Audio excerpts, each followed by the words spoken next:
हमेशा on the stage रहना मुझे बहुत, लाइट मुझे बहुत पसंद है। तो उस टाइम जब मैं वहाँ गई, कहीं ना कहीं मैं शादी के बाद थोड़ा सा रिजर्व हो गई थी, कंजर्व हो गई थी कि फैमिली, बच्चे, सब कुछ। बट जब मैं वहाँ से आई ग्वालियर से, तो मुझे लगा कि नहीं भाई, हो गया है सिमरन, तेरा वो वाला अब फेस फिर से वापस आना ज़रूरी है। जब तुझे फिर से तेरी जो लाइमलाइट है तुझे मिलनी चाहिए। और ट्रेनिंग सेशंस जो मुझे अच्छे लगते थे, तो वहाँ से वो मेरी शुरुआत हुई। उसके बाद प्रोजेक्ट्स तो काफ़ी सारे हुए, बट जो एक प्रोजेक्ट है जो मुझे बहुत ज़्यादा मतलब याद आता है, वो प्रोजेक्ट वो था कि हमने मेडिकल कैंप लिया था 8 अप्रैल को। वर्ल्ड हेल्थ डे होता है, मैम ही हर साल लेते हैं वो camp, blood sugar checkup camp होता है, और हम ब्लड प्रेशर भी साथ में चेक करते थे मैम, राइट। तो हमने उस साल एक छोटे से गाँव जो एक बहुत रिमोट एरिया में है, और उससे पहला साल जो था हमने लिया था एक गार्डन एरिया में जहाँ लोग वॉक करने आते हैं सिटी में।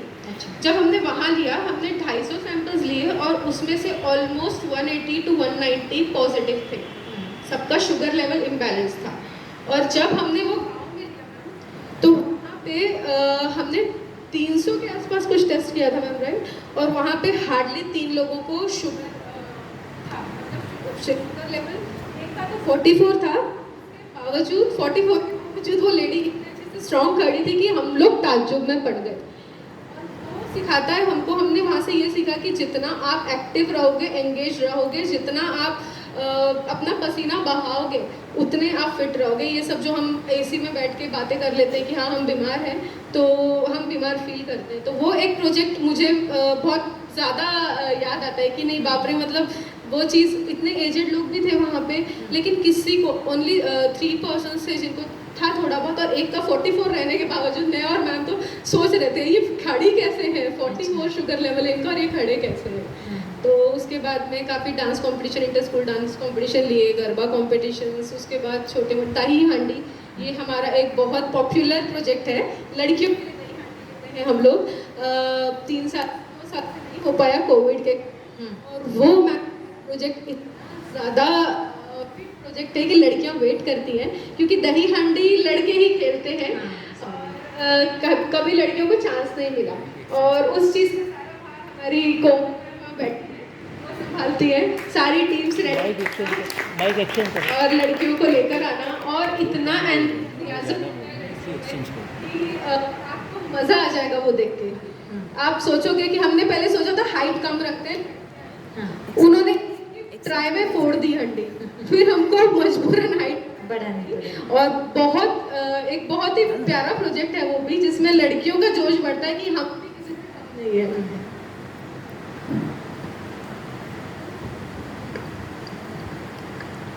तो ऐसा हमारा एक दही हांडी का प्रोग्राम होता है। उसके बाद में बहुत छोटे मोटे तो मैम चलते ही रहते हैं, अभी उतने सारे तो मुझे भी शायद याद नहीं है।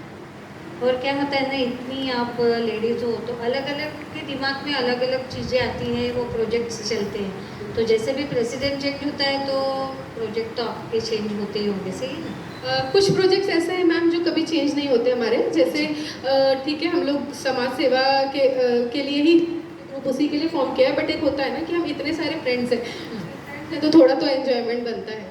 तो हम लोग एक जो हमारा हल्दी कुमकुम होता है, वो एक प्रोजेक्ट हमारा फिक्स्ड है। हम लोग वो लेते हैं, उसमें हर साल एक थीम रखी जाती है। उसके बाद हम लोग होली मिलन लेते हैं। होली मिलन में हम लोग ये करते हैं कि जो हल्दी कुमकुम की भी है, उसमें भी हम लोग कहीं ना कहीं समाज सेवा को भी ध्यान में रखते हैं। हर साल किसी ना किसी ग्रुप के जो जैसे आशा वर्कर्स हो गए, सफाई कर्मचारी हो गए, इनको एज अ गेस्ट बुलाते हैं और इनको हल्दी कुमकुम करते हैं हम लोग। और उसके बाद जैसे हमारा होली मिलन होता है, तो वो हम लोग फ्लोरल होली खेलते हैं। इको होली होती है हमारी, उसमें भी गेम्स होते हैं, और उसमें भी सेम चीज़ होती है कि हम किसी ना किसी ऐसे ही ग्रुप को इन्वाइट करते हैं जो उस खुशी का मज़ा ले सके, जिनको वो चीज़ नहीं मिल पाती है, तो वो चीज़ वो लोग उसमें इन्वॉल्व हों। और दही हांडी हमारा एक्चुअली एक परमानेंट प्रोजेक्ट है, बट 2 साल से नहीं हो पाया है। होपफुली इस साल बहुत अच्छे से होगा। तर मंजुषा मॅडम, तुम्ही आज रणरागिणी हिरकणीच्या प्रेसिडेंट आहात, तर आपली सुरुवात कशी झाली, काय सांगा? नमस्कार सगळ्यांना. पहिले मॅम, माझी सुरुवात तेच मला आठवतं की सगळ्यात अगोदर मला स्नेहानेच विचारलं होतं की मॅम तुम्ही जॉईन करणार का, आम्ही असं काही प्लॅटफॉर्म सुरू करतो आहे. त्याच्यामध्ये. आणि मला खूप इच्छा होती मॅम की काहीतरी आपण वेगळं समाजसेवा करायला पाहिजे, कारण कंटिन्युअसली डॉक्टर प्रोफेशनमध्ये राहणं म्हणजे एकच एक रुटीन लाईफ असतं. काहीतरी असं वाटतं की वेगळं करायला पाहिजे. तर सगळं हे मला तर वाटतं की स्नेहानेच याला खूप चांगला आम्ही सगळ्यांना प्लॅटफॉर्म दिला आहे. अच्छा. तर आपले प्रोजेक्ट्स वगैरे काही नवीन त्या संदर्भात काय सांगा?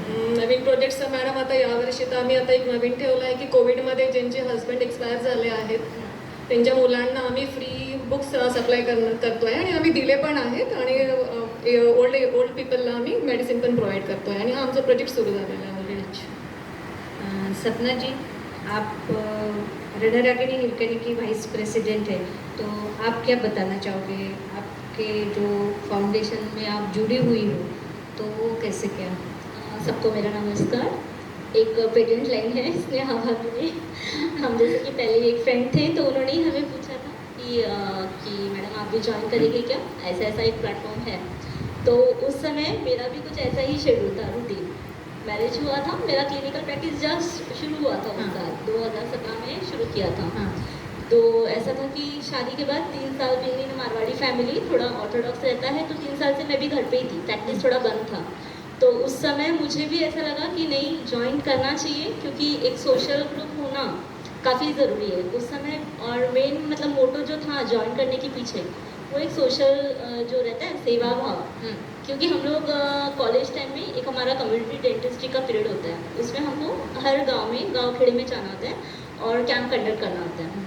तो वहाँ पे जब हम जाते थे और वहाँ के लोगों को जब चेकअप वगैरह करते थे, तो उस समय एक्चुअल में मतलब फीलिंग आती थी कि नहीं, मतलब हम तो हमारे घरों में काफ़ी खुश है, सब अच्छे हैं, लेकिन जो गांव में रहते हैं या जो बिलो पॉवर्टी लाइन के जो लोग हैं, उन तक अगर जाके कुछ सेवा देते हैं तो एक्चुअल जो सेटिस्फैक्शन मिलता है ना, वो वहाँ जाके मिलता है। तो उसी एक मोटो को ध्यान में रखते हुए मैंने वो ग्रुप के लिए बोला था। अच्छा. अमृता जी, तुम्ही काय सांगाल? तुमची सुरुवात कुठून? आम्ही सर्व हिरकणीसाठी मी 2 लाईन म्हणू इच्छिते. तू तेज दे, तू बुद्धी दे, नव चेतना महाशक्ती दे. आम्हा स्त्रियांना, हिरकणींना, जसं हिरकणी गडावरून उतरली तसं आमच्या सर्व हिरकणींना एवढी शक्ती देऊ की कोणतंही प्रोजेक्ट आम्ही यशस्वीफुली पार करू. मी जास्ती बाहेर निघायची नाही आणि मला लिहायचा खूप हे आहे. माझा सकाळला एक यम म्हणून लेख आहे, तो प्रसिद्ध झाला. आणि आमची हिरकणीमध्ये मॅगझिन आहे, त्याच्यात पण माझ्या कविता आल्या. आणि डॉक्टर मॅडम माझ्या जाऊ आहे, त्या अगदीच बहिणीसारख्या आहे. आणि मला बाहेर काढायसाठी मॅडमनी तर जॉईन केलं होतं, पण मला ॲक्टिव्ह करण्यासाठी स्नेहाची खूप मदत राहिली. आणि मी म्हणजे जास्ती ॲक्टिव्ह नसेल, पण तिने मला प्रत्येक क्षेत्रामध्ये, कोणत्याही क्षेत्रात असो, हिरकणीच म्हणून नाही, कोणतीही प्रोजेक्ट असो, ती मला आधीच म्हणायची, भाभी आप निकलो. आणि आज मी तुमच्यासमोर आहे, इथे बसली आहे. मला म्हणजे तिच्यामुळे आज इथे इन्व्हिटेशन मिळालं, तिचे सगळ्यात आभार. आणि हिरकणीमध्ये माझा अनुभव म्हणाल तर अनुभव माझा खूपच चांगला आहे. कारण हिरकणी असं एक प्लॅटफॉर्म आहे की आपण काहीतरी सामाजिक कार्य तर आपण करतच आहोत, पण इथे प्रत्येक स्त्रियांना आपली कलासुद्धा दाखवण्याचं एक प्लॅटफॉर्म मिळालेला आहे. आणि आम्ही जितक्या पण इथे महिला हो हिरकणीमध्ये, तिथे सगळ्यांमध्येच काही ना काही कलागुणांनी भरलेलं आहे. इथे बसलेल्या शीतल पांपट्टीवार, त्यांच्यामध्ये दोन्ही हाताने त्या रांगोळी काढतात. त्यांचे क्लासेससुद्धा आम्ही तिथे घेतले. मुलांना किंवा मुलींना ज्यांना पण इच्छा असेल शिकायची, ते सगळे गुण आम्ही इथे दाखवतो बस. आणि बाकी तर आमचा अनुभव इथे खूपच चांगला राहिला आहे. अनुराधाजी, आपला फाउंडेशनमधला प्रवास कसा आणि आपण कशा काय याला जुळल्यात? सगळ्यात पहिले नमस्कार. मला जसं सगळ्यांप्रमाणे मला पण स्नेहाभाभींनीच हिच्यात आणलेलं आहे. आणि मी पण एक हाऊसवाईफ होती, मी एक गृहिणी आहे आणि मी घरातच राहायची. आणि स्नेहाभाभीमुळे मी याच्यात आलेली आहे. त्यांनी खूप फोर्स केलेला आहे मला या सगळ्यासाठी. आणि माझा प्रवास म्हणत असाल तर मी म्हणजे मला एक चांगला प्लॅटफॉर्म मिळालेला आहे याच्यामध्ये. आणि एक समाजात कसं वावरायचं, कसं काय राहायचं, ह्याच्यामुळे मला कळल्या रणरागिणीमुळे. संजना जी, आप तो शुरुआत बताई है आपने, तो रणरागिनी में जो प्रोजेक्ट्स चलते हैं तो उसके बारे में क्या बताना चाहोगे? थोड़े थोड़े तो बताइए, बाकी लोगों ने, आप क्या बताना चाहोगे? हाँ जी, सबसे पहले नमस्कार आप सभी को। और यहाँ पे मैं एक चीज़ कहना चाहूँगी, हेमा जी आपका और इस पूरे सृजन परिवार का यहाँ पे फिर से आभार प्रकट करना चाहूँगी कि हमारी रणरागिनी हिरकनी संस्था को आपने अपने इतने प्रतिष्ठित मंच पे आमंत्रित किया, इसके लिए बहुत बहुत धन्यवाद। तो जैसे कि हमारी वही कहानी थी, आपने बोला सब स्नेहा भाभी से जुड़े हुए हैं, हम बच्चियाँ स्कूलिंग एक साथ करती थी, मैं भी ऐसे जुड़ी। और इस तरह से जो प्रोजेक्ट्स, जैसे हम लोग आपने बोला सबने थोड़ा थोड़ा बयां किया अपने अपने प्रोजेक्ट्स के बारे में, तो ऐसा रहता है। सबसे पहले तो मैं ये बताना चाहूँगी कि रणरागिनी हिरकनी अपना जो फाउंडेशन है ना, हमने किसी लिमिट्स या बाउंडिंग्स में नहीं बांध रखा है उसको, कि नहीं सिर्फ शिक्षा के क्षेत्र में करेंगे, सिर्फ बच्चों के लिए करेंगे, सिर्फ लेडीज़ के लिए, ऐसा कुछ नहीं है।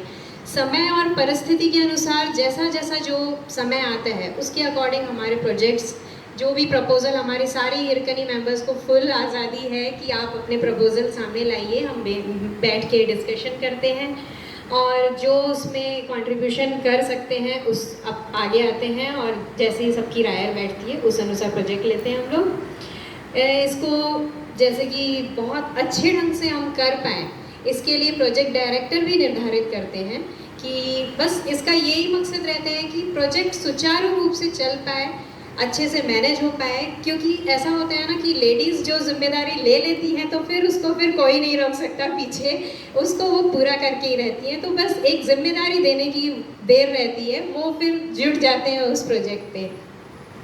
तो इस तरह से प्रोजेक्ट्स हम लेते हैं, और जैसे कि पता है शुरू से ही हम लोग की जो पूरे सफ़र रहा है, इस तरह से पूरा बयां किया। कोविड के समय में बच्चों के लिए ऑनलाइन इतने सारे कॉम्पिटिशन्स रखे थे। इसके अलावा 10th बोर्ड के समय हम लोगों ने एक मोटिवेशनल सेमिनार रखा था बच्चों के लिए ख़ास तौर से। तो क्या था, उस समय सब बच्चे स्ट्रेसफुल थे और बिल्कुल मोटिवेशन नहीं था, सीधे जाके एग्ज़ाम देनी है बीते कोविड पीरियड के बाद। तो वो बहुत ही अच्छा कारगर हमारे बच्चों के लिए बहुत इंस्पिरेशनल रहा। उसके बाद बच्चों को बहुत खुशी, मतलब वो बिल्कुल अलग झलक रही थी। इसके अलावा बहुत सारे प्रोजेक्ट कोविड काल में, ख़ास तौर से ऑक्सीजन सिलेंडर का जो, और हम खाना प्रोवाइड कर रहे थे कोविड पेशेंट और उनकी फैमिलीज़ को। तो ये हमारा सबसे बड़ा, जिसने हमारे रणरागिनी हिरकनी ग्रुप को बहुत दुआएं मतलब पहुंचाई होंगी। वाकई में मैं इस प्रोजेक्ट के लिए भाभी को बहुत बहुत थैंक्स कहना चाहूँगी कि उनके दिमाग में ये आइडिया आया और हम सब जुड़े, और इतनी खुशी महसूस होती है उस प्रोजेक्ट से जुड़ के। तो ये इस तरह से प्रोजेक्ट रहे हैं। इसके अलावा अभी हमारा क्रिकेट टूर्नामेंट होता है महिलाओं का, स्पेशली ये हमारा सबसे लाइमलाइट में आने वाला जो प्रोजेक्ट है अभी फ़िलहाल वही है। हर स्त्री हमारी बल्लार शाह और आसपास के एरिया की हमको फ़ोन करती है अब अगला सीज़न कब होगा क्रिकेट का। तो काफ़ी प्रोजेक्ट्स हैं इस तरह से, अलग अलग वर्सेटाइल। जैसे मैंने कहा, किसी बच्चे को अगर बुक्स या किसी फीस वगैरह की भी प्रॉब्लम होती है तो वो सीधे डायरेक्ट हमारे नंबर्स पे कांटेक्ट करते हैं। और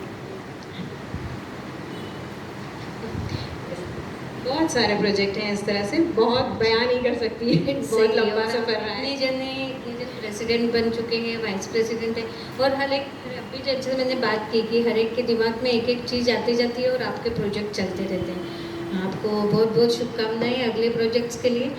स्नेहा जी, मैं आपको पूछना चाहती हूँ कि आप तो फाउंडर मेंबर हो,